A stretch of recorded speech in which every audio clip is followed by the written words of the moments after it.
Hello दोस्तों, स्वागत है आप लोगों का मेरे YouTube channel Shri art gallery में। दोस्तों, आज मैं आप लोगों के बीच में यूरोपीय कला से संबंधित कुछ इम्पोर्टेंट पेंटिंगें प्रेजेंट कर रहा हूं और इन पेंटिंगों के ऊपर मैं आप लोगों के बीच में कुछ इम्पोर्टेंट पॉइंट भी शेयर करूंगा, जो कि आगामी नेट जेआरएफ और विजुअल आर्ट की एग्ज़ाम के लिए ये पॉइंटें हेल्पफुल साबित हो सकती हैं आप लोगों की एग्ज़ाम के लिए। तो आप लोग इन पॉइंटों को केयरफुली लर्न करिएगा और किसी भी पॉइंट में आप लोगों को दिक्कत हो तो कमेंट बॉक्स में अपने रिप्लाई प्रेजेंट करिए। तो चलिए शुरू करते हैं आज के टॉपिक को। दोस्तों, जो पहली पेंटिंग आप लोगों के बीच में प्रेजेंट किया गया है, उस पेंटिंग का शीर्षक है the beheading of Sant John the Baptist, अर्थात संत जॉन बैप्टिस्ट के सिर कलम। इस पेंटिंग का शीर्षक है और ये पेंटिंग आप लोगों के बीच में प्रेजेंट की गई है। दोस्तों, इस पेंटिंग को लेकर कौन कौन से एग्ज़ाम में क्वेश्चन पुटअप हो सकते हैं, उस पॉइंटों को आइए हम लोग ध्यान देते हैं। सर्वप्रथम अगर बात की जाए इस पेंटिंग के बारे में, तो ये पेंटिंग जो है पूछा जा सकता है कि किस कलाकार के द्वारा निर्मित किया गया है। तो दोस्तों, ये पेंटिंग जो है वो प्रसिद्ध कलाकार कैरेवेजियो के द्वारा निर्मित किया गया है, ध्यान दीजिएगा। और आप सब लोग जानते हैं कि जो कैरेवेजियो थे वो बरोक शैली के प्रसिद्ध कलाकार माने जाते हैं और हम कह सकते हैं कि जो बरोक शैली के जन्मदाता थे वो कैरेवेजियो को माना जाता है। कैरेवेजियो अर्थात बरोक शैली जो थी वो इटली में जन्मी थी, इस बात को आप लोग जानते हैं। आइए हम बात करते हैं इस पेंटिंग के दूसरे पॉइंट की तरफ। दोस्तों, अगर इस पेंटिंग की बात की जाए तो इस पेंटिंग का निर्माण काल क्या माना जाता है।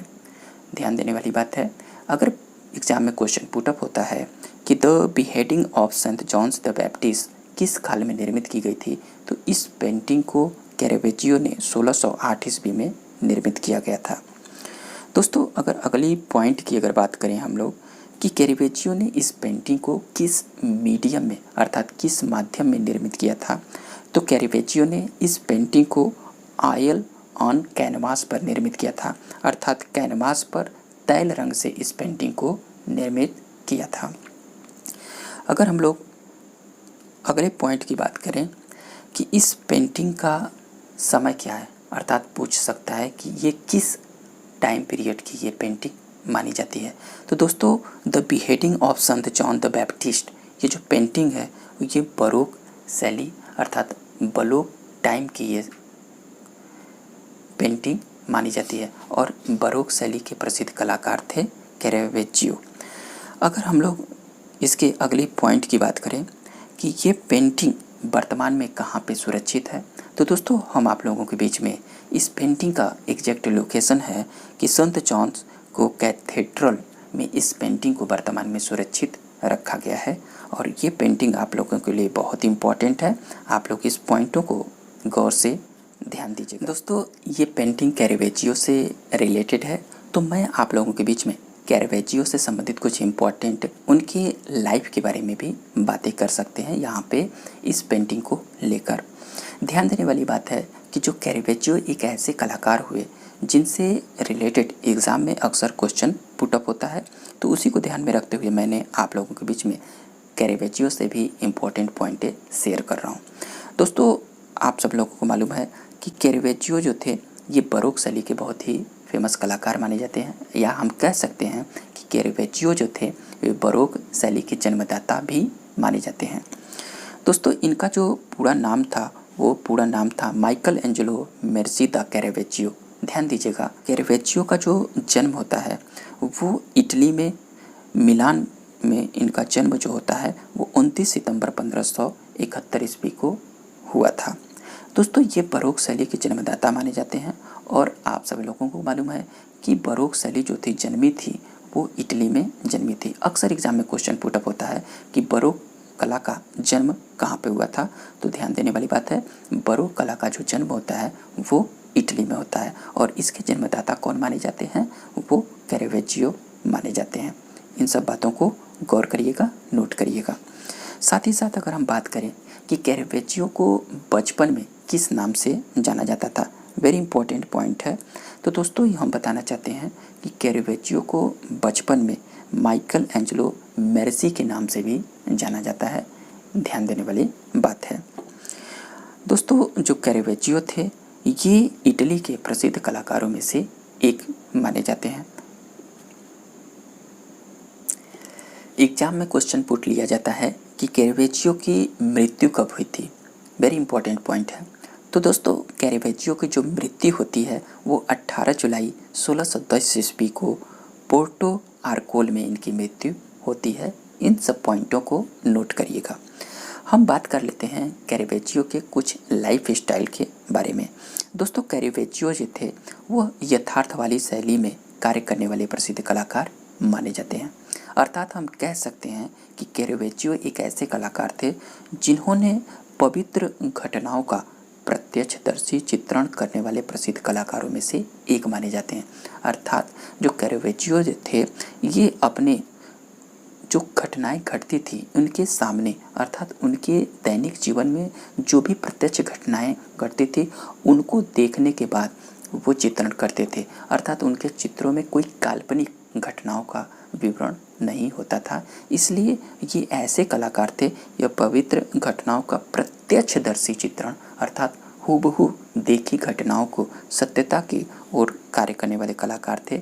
इसलिए हम कह सकते हैं कि वह यथार्थवादी शैली में कार्य करने वाले प्रसिद्ध कलाकार माने जाते हैं। इस पॉइंट को नोट करिएगा क्योंकि अक्सर एग्जाम में क्वेश्चन पुटअप किया जा सकता है कि कैरेवेजियो किस शैली में कार्य करने वाले प्रसिद्ध कलाकार थे।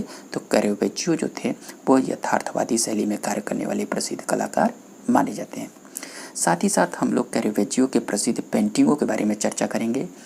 दोस्तों, कैरेवेजियो से लेकर तमाम एग्ज़ाम में जो उनकी पेंटिंगों को ध्यान में रखते हुए एग्जामिनर क्वेश्चन पुटअप करते हैं, एक उनकी प्रसिद्ध पेंटिंग जो अक्सर एग्जाम में क्वेश्चन पुटअप होता है कि द कार्ड शेपर्स अर्थात ताश के धोखेबाज, ये कैरेवेजियो की बहुत फेमस पेंटिंग है और अक्सर एग्जाम में क्वेश्चन पुटअप होता है। उनकी अगली पेंटिंगों की अगर बात की जाए तो इंस्पिरेशन ऑफ सेंट थॉमस अर्थात संत थॉमस का संदेश, ये भी बहुत ही फेमस इनकी पेंटिंग मानी जाती है। उनकी अगली पेंटिंगों की अगर बात की जाए तो कॉलिंग ऑफ सेंट मैथ्यू अर्थात संत मैथ्यू का बुलावा, ये भी बहुत फेमस कैरेवेजियो की पेंटिंग मानी जाती है। उनकी एक और पेंटिंग है जो कि अक्सर एग्जाम में क्वेश्चन पुटअप होता है, वो पेंटिंग है डेथ ऑफ वर्जिन अर्थात कुमारी की मृत्यु, कैरेवेजियो की प्रसिद्ध पेंटिंगों में से एक मानी जाती है। तो इन सब पॉइंटों को जो कैरेवेजियो से लेकर आप लोगों के बीच में पॉइंट शेयर करना चाहिए था, मैंने आप लोगों के बीच में प्रेजेंट किया।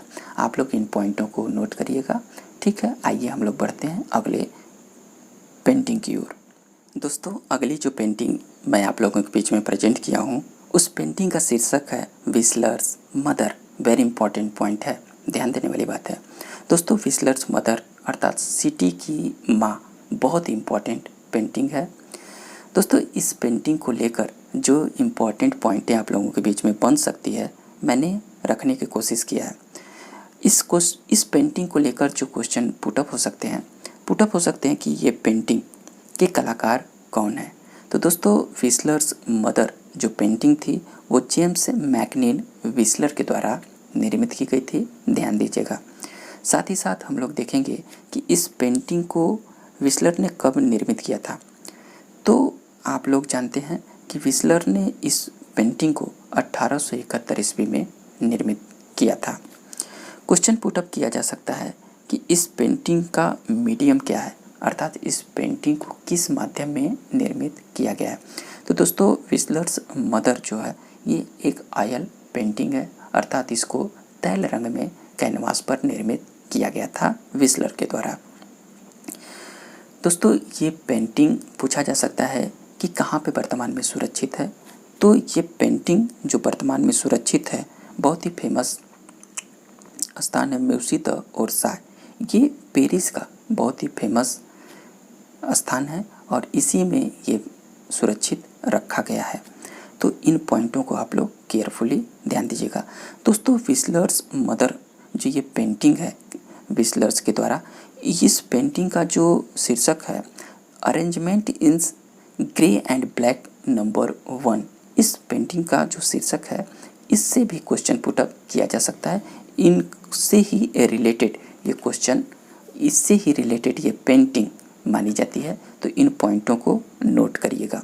आइए हम लोग इस पेंटिंग से रिलेटेड ही हम जेम्स मैकनील विस्लर से संबंधित कुछ इम्पॉर्टेंट पॉइंटें आप लोगों के बीच में प्रेजेंट करता हूँ। दोस्तों, जो विस्लर थे, जेम्स विस्लर थे, इनका पूरा नाम था जेम्स एबॉट मैकनील विस्लर। ध्यान देने वाली बात है, इस पॉइंटों को नोट करिएगा। जेम्स एबॉट मैकनील विस्लर इनका पूरा नाम था। दोस्तों, जेम्स विस्लर का जो जन्म होता है वो 11 जुलाई 1834 ईस्वी को लोवेल, अमेरिका में इनकी जन्म होती है। साथ ही साथ जो विस्लर्स थे, ये जो रियलिज्म आंदोलन के पीरियड के कलाकार माने जाते हैं। दोस्तों, इनसे रिलेटेड जो इनकी विस्लर की माँ थी, उनका जो नाम था अन्ना मैकनील विस्लर, और इन्हीं से रिलेटेड उन्होंने विस्लर्स मदर पेंटिंग को क्रिएट किए थे। ध्यान दीजिएगा।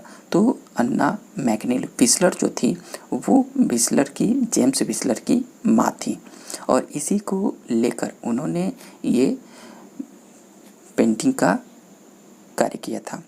अगली जो पॉइंट की बात किया जाए तो जेम्स एबॉट मैकनील विस्लर का जो डेथ होता है वो 17 जुलाई 1903 ईस्वी को लंदन, इंग्लैंड में हो जाता है। तो हम लोग विस्लर से संबंधित कुछ इम्पोर्टेंट पॉइंटों को देखें। दोस्तों, थर्ड जो पेंटिंग आप लोगों के बीच में प्रेजेंट है, उस पेंटिंग का शीर्षक है girl with a pearl earring. Very important point, और यूरोपीय कला के प्रसिद्ध चित्रों में से एक मानी जाती है। तो इन पेंटिंगों को ध्यान दीजिएगा। दोस्तों, इस पेंटिंग को लेकर क्वेश्चन या जो पॉइंटें आप लोगों के बीच में शेयर किया गया है, इससे जो रिलेटेड पॉइंटें आप लोगों के बीच में मिल सकता है कि इस पेंटिंग का निर्माता कलाकार कौन है। तो girl with a pearl earring जो ये पेंटिंग है, इसके जो कलाकार थे वो जोहानस वर्मीर को माना जाता है, अर्थात जोहानस वर्मीर प्रसिद्ध कलाकार थे। तो इस बात को ध्यान दीजिएगा। नेक्स्ट अगर पॉइंट की बात की जाए तो इसका निर्माण जो किया गया था वो वर्मीर के द्वारा 1665 ईस्वी में इस पेंटिंग को निर्मित किया गया था। अगर थर्ड पॉइंट की बात किया जाए कि इस पेंटिंग का मीडियम क्या है, अर्थात इस पेंटिंग को किस माध्यम में निर्मित किया गया था, तो वर्मीर ने इस पेंटिंग को तैल माध्यम में निर्मित किया था, अर्थात इसको वर्मीर में ऑयल ऑन कैनवास पर निर्मित किया था। साथ ही साथ इस पेंटिंग को देखते हुए हम लोग जोहानस वर्मीर के बारे में कुछ इम्पोर्टेंट बातें देख लेते हैं। दोस्तों, जोहानस वर्मीर का जो नाम था, इनको हम अन्य नाम जॉन वर्मीर के भी नाम से जानते हैं। तो इन पॉइंटों को ध्यान दिएगा।